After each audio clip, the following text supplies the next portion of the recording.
April 16th, 1978, Clearwater, Florida. 3 friends set out by boat for an impromptu party on Honeymoon Island, a mile off the coast. 2 of them, Freddie Doberly and Mary Lou Holmes, never came back. They were murdered.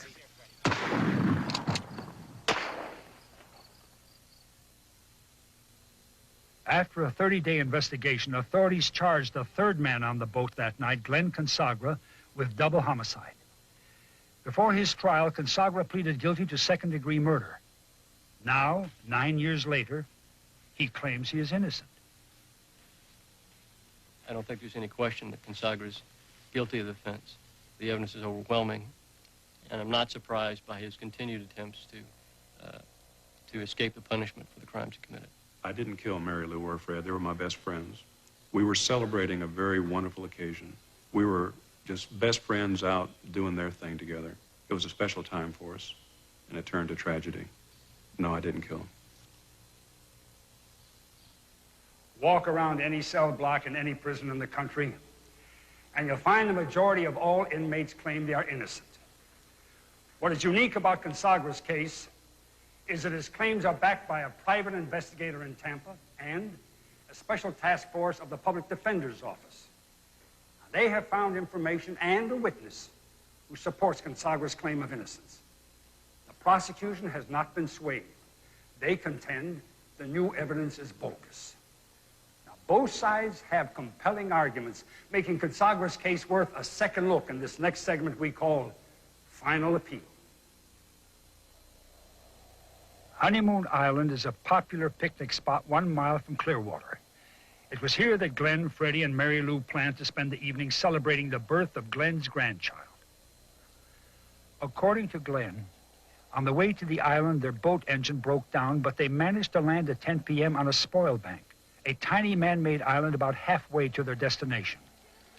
Undaunted, they built a campfire and continued to party. Freddie and Lou drank all day, every day, so it was pretty much their natural state of mind to be intoxicated. And they were arguing about something. I don't recall what it was right now. It's probably minor, but I was uncomfortable, and I was tired anyway and kind of discouraged. You know, the evening wasn't going as I had hoped. You know, it wasn't festive anymore. And I thought, well, I'll go ahead and lay down and rest, and in the morning things will be better. Glenn lay down 30 feet away behind a bait tank and promptly fell asleep.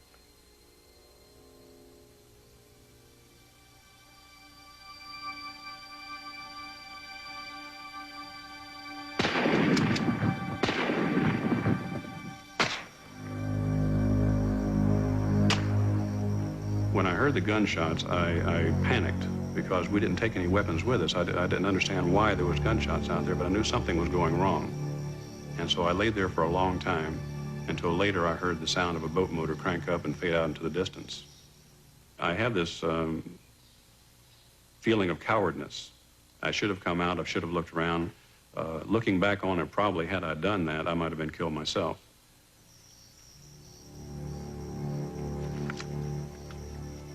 I don't recall just how long a period of time elapsed between the time I heard the gunshots and the time I heard the boat motor crank up. But I just had a sudden panicky urge to get away from there. My friends were disappeared. Someone had attempted to sink the boat. The motor was missing. The campsite was in disarray. I knew that something had gone wrong. And whatever it was, I didn't want to be a part of that. I didn't want to be a party to it. Glenn fashioned the float from a styrofoam cooler and set off to swim back to land. For most of the night, he struggled from island to island until finally at dawn, he arrived at the same dock the group had left the night before. At this crucial moment, Consagra decided to invent a story about what happened at the spoil bank. He said that Freddie and Mary Lou had taken the boat to buy more beer and never returned. He did not mention gunshots or his suspicion of foul play. My concern was that if the murderers knew that I was on the spoil bank and a potential witness, that they might come after me. That was a real concern of mine. Sometimes I think, well, maybe I should have just told the truth and let the chips fall where they may. But I called it the way I saw it at the time, and I'm not really sure if I did the right thing. 3 days later, The Coast Guard found Freddie and Mary Lou's bodies floating naked just off the beach at the spoil bank. They had been stripped of their clothes and lashed to a boat engine and anchor. Two .22 caliber bullets were found in Freddie Doberly's body. One entered through the side of the chest and one in the head. Mary Lou had been shot twice with a shotgun. Consagra had been seen with a shotgun and a .22 shortly before the murder. He admitted being on the island. He was a natural suspect. We basically found that there were bad feelings between he and the victims, that he had made threats toward the victims, that he was in possession of the two exact types of weapons that were used to kill both of them. We know that there was a situation within days of the murder in which Doberly had not paid for a car he had received from Consagra, refused to make any payments. The suggestion was made by another witness, well, why don't we go over there and we'll rough Freddie up and make him pay? And Consagra said, don't go over there, I'll take care of it. The sheriff's department uncovered additional information that implicated Consagra. There were rumors in the area that Freddie Doberly was an informant who had identified Glenn as part of a stolen property ring. A key witness, one of those who claimed that Glenn had threatened Freddie, also told authorities that Glenn had asked him to provide an alibi for the night of the shootings. The case against him in 1978 was a strong circumstantial case. There were a well-connected chain of circumstances, and a jury, in my opinion, would have concluded that he was guilty. I think the circumstantial evidence itself was very weak circumstantial evidence. I don't mean to imply that you cannot convict someone on circumstantial evidence. It can be done, but it must be strong enough to remove all reasonable doubt. Glenn was charged with first-degree murder and spent 6 months in jail awaiting trial. When his day in court finally arrived, Glenn made a decision which in effect removed all reasonable doubt. He pled guilty to a lesser charge, second-degree murder in Freddie's death, and nola contendere, no contest, to second-degree murder in Mary Lou's death. By plea bargaining, Glenn had hoped to be eligible for parole in 6 months. Instead, he received 2 consecutive life sentences. My attorneys came to me with different statements that different witnesses had made. And I said, well, how does it look? And they said, well, Glenn, you have about a 1 in 5 chance of winning this case. And if you lose, they're asking for the death penalty. I was having nightmares about being placed in the electric chair. I couldn't tolerate it anymore. And whenever they gave me these options and encouraged me to make that plea, I made the plea. I saved my life. What he's suggesting is that he intentionally perjured himself, he lied to the court because of some possibility that his lawyer told him about. And I think that's ridiculous. He's pleading guilty to 2 life terms, and that's not a decision that he or anyone else would take lightly. Glenn's family contacted Steve Milwee, a private investigator based in Tampa. In 1982, he gave Glenn several lie detector tests, which he says Glenn passed. The prosecution insists the tests are unreliable and dismissed them as evidence. Milwee continued to pursue his investigation. He canvassed areas of Tampa where Glenn and his friends lived, hoping to find new evidence. I began to track down the witnesses who were at least listed as witnesses back in the original investigation and speak to them. And I began to find inconsistencies in what they had previously given sworn testimony toward. I don't want to talk anymore about this. It's going to get me killed. In this videotaped confession, a woman, whom we'll call Donna, told Milwee a startling story which supported Glenn's claim of innocence. Her face has been masked to protect her identity.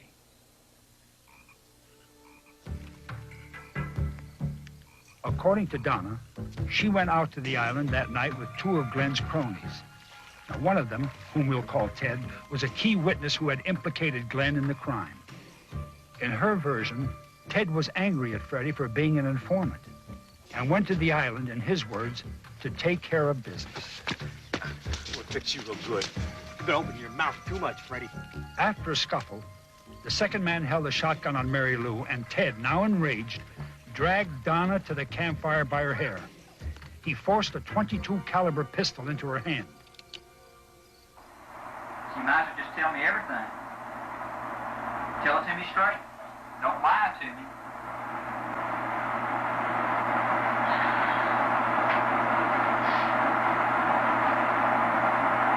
I phoned the trigger. On who?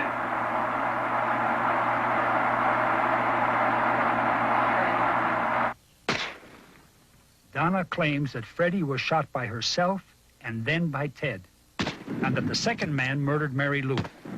She also said there was no sign of Consagra on the island. This particular witness has been repeatedly diagnosed as suffering from chronic schizophrenia. She repeatedly and continuously fabricated stories for no reason about things of importance and things of no importance. That was basically the type of person she was, and that was basically the type of behavior she repeatedly engaged in. People who are emotionally disturbed aren't automatically disqualified as witnesses. They can see what they see. And if they can relate it in a rational, believable manner, why shouldn't they be believed the same as any other person? Describe how Freddie was standing. After confessing to Milwee, Donna was questioned repeatedly by the sheriff's department. She told 6 different conflicting versions of her story. All of these versions contain inconsistencies, most notably that the murders took place on Honeymoon Island instead of the spoil bank.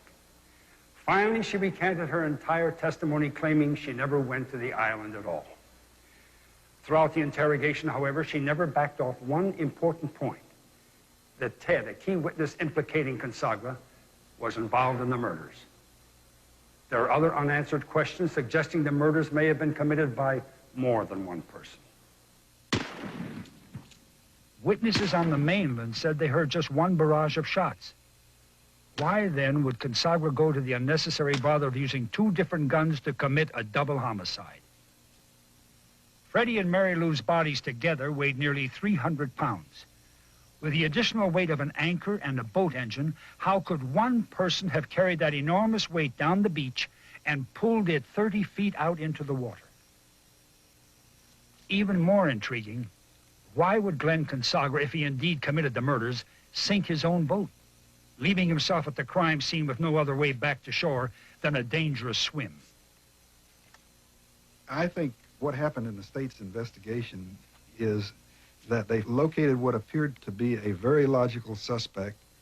They zeroed in on that suspect to the exclusion of all other possibilities. Today, they've got egg on their face. Their own witness turns out to have duped them, to made fools of them. I'm in prison, he's out there scot-free. And I believe they're embarrassed. This particular person that Donna suggested was there and committed the murders is a well-known and very close associate of Glenn Consagra. If, in fact, that individual was on the spoil bank on April 16th and did have a loud argument with Freddie Doberly and did force and order Donna to shoot Freddie Doberly, then Glenn Consagra would have immediately recognized his voice and been able to tell law enforcement from day one that this is the man who committed the murders. He has never done so. When I first came here, people used to laugh at me when I would say I was innocent. They would say, oh, yeah, me too, you know. But I think the reason I should be believed is not because I say anything, but because the record now speaks for itself. Since the double homicide, the state has conducted 3 separate investigations. They have concluded that Consagra is lying and is guilty as charged. Glenn has never denied being on the spoil bank that night, but he still insists he had nothing to do with the murders of Freddie Doberly and Mary Lou Holmes. He and his advocates hope to find other witnesses who can substantiate Donna's story and help set him free.